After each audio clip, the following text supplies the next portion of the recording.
In life, man, those who choose to get ahead assert themselves. They take that leadership role. They know that others can't read their minds, so they're quick to voice their opinion. They create boundaries and rules. You're not going to cross this. You're not going to cross me. I'm not going to accept. Gentlemen, what's going on? Another beautiful day to become stronger, to become sharper, to have that solar mindset that elevates us above the herd, above mediocrity, above ignorance. We're choosing to get up off the ground, to quit being that welcome mat that society wipes its foot over, and to take control of our lives. We've been there. We've went to a restaurant. We ordered this nice big steak. We can taste it. We want it. We tell the waiter exactly how we want it cooked. We're anticipating that taste. The juices flowing from that red meat steak. And it comes out, and it's totally the opposite of how we asked for it to be cooked. It tastes horrible. It's nothing like what we anticipated. The waiter asks, "How is it?" We passively say, "Oh, it's fine. It's nice." We've been there. We've dealt with that in relationships. We've dealt with that in our careers at work. The boss isn't giving us the duties that align with our skills.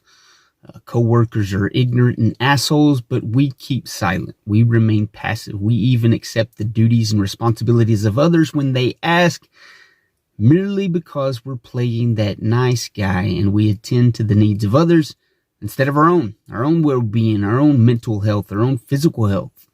We've all been there. We've been that passive Mr. Nice Guy. And the deal with being passive is that you're always going to be a follower instead of a leader. And we know what happens to followers. They usually hold this bitterness, this resentment, this anger because they're not getting what they want. We've all been there. We're almost jealous or envious with that bitter rage of, "Oh my God, I wish this, that, the other." We get caught up in here because we didn't voice our needs. We didn't stand up for what we believe in. And on the other end of that spectrum, when we're tired of being the nice guy, we tend to go overly aggressive. I'm tired of being nice. I'm going to be this aggressive asshole douchebag. And we isolate ourselves. We've been around those people. No one likes those people. No one can stand that type of person. And they end up isolating and separating themselves. They remove themselves from the network of growth.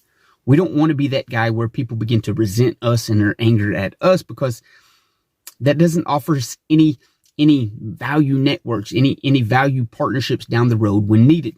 We've isolated ourselves with that aggressive asshole mentality. So there's this golden mean between this passive welcome mat walkover and this aggressive asshole that nobody likes. And that's assertiveness.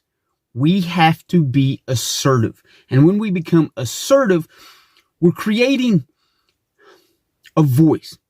People know where we stand. We state what we believe in. We state what we stand for and what we're against.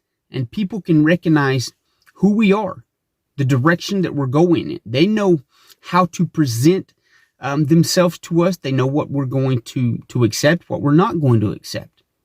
And life, man, life in its awesome ways rewards those who have set intentions. Right? If we haphazardly go through life without any initiative, without any precision, life doesn't reward that. Life doesn't know where you stand. People don't know where you stand. If we go through life as that welcome mat, we're always going to be walked over. Opportunities are going to pass us over. We've all been there. "Oh man, I wish I would have said something. I wish I would have stepped forward on that. I could have had that position. I could have had this opportunity, but I was silent. I was passive. I didn't accept the responsibility to step up into that position." We've been there. So the question becomes, how do I become more assertive?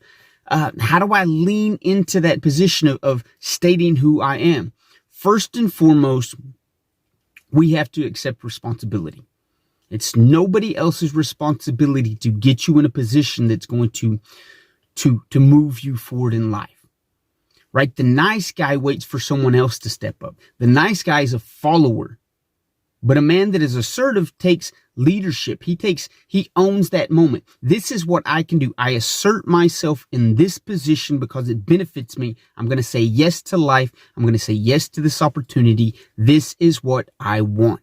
So the second way to become more assertive is recognizing that no one else can read your mind, right? We're waiting for the boss to ask us to step up into this position or this leadership role because of what we've done in the past or because of our certain skills or traits or characteristics. That guy can't read your mind. He doesn't know what you want in life. We're waiting for that girl to ask us out. We're waiting for that opportunity in that career. We're waiting for this. We're waiting for that. We're waiting for other opportunities to come to us because we're thinking that people can read our mind. No one can read your mind. They don't know if you stand for that value, if you're against that value. They don't know if you want your steak medium rare, if you want it well done. You have to assert yourself. You have to voice your opinion. And again, we do this in a calm, civil demeanor. We don't have to be that aggressive asshole. Stating what you want doesn't mean you're a douchebag. It says, this is who I am. This is how strongly I feel about my beliefs. This is the position I'm taking. This is what I stand for. And that brings up the next position that one needs to take in being assertive. We've got to set our boundaries, and we have to know our boundaries. We can't set them if we don't know them. And that takes some time to begin to reflect on the person that you are, the person that you want to be, the direction that you're going. We set these boundaries because it gives us rules and limits to what we'll take and to where we're going. No one can cross this boundary because I don't stand for that. And we let that be known. We internalize that. We reflect on that. We know who we are, what we stand for, and then we begin to externalize that. And once we see that, our default position becomes that one of assertiveness instead of becoming a welcome mat. A welcome mat, a Mr. Nice Guy, a walkover has no rules, has no boundaries, has no limitations. Therefore, everybody knows they can come to him and walk over him because he's not going to assert his position. And then the aggressive asshole, his boundaries are limitless. He has no boundaries in the sense of, I'm just going to be whoever the hell I want to be and say whatever I want. And again, nobody respects that. But think about the men that we admire and that we respect. Those are the men that are assertive. Those are the men that we know where they stand, and we respect that because there's something within every one of us that wants to tell people, this is who I am. This is what I stand for. This is what I stand against. And we live in a culture today where everybody is being silent. There's this silent majority that's not airing out the errors of the weak, of the stupid, of the leftist, of the ignorant.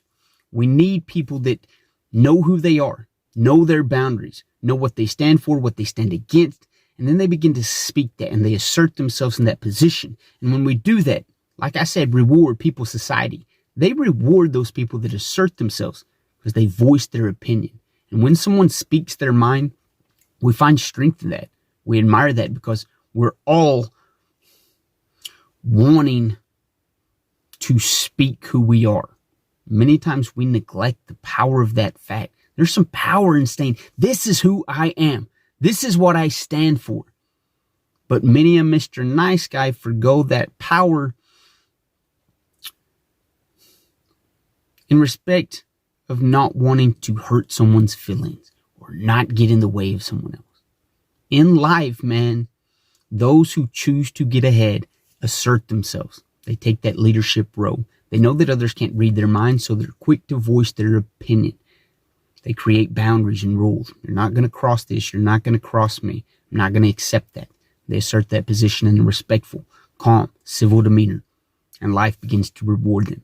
It's time that we assert ourselves as men that are strong, sharp, and capable, elevating ourselves above the herd mindset. We're going to assert ourselves into a position that allows us and affords us to become the men that we're capable of becoming. I love you guys. You'll hear me next episode.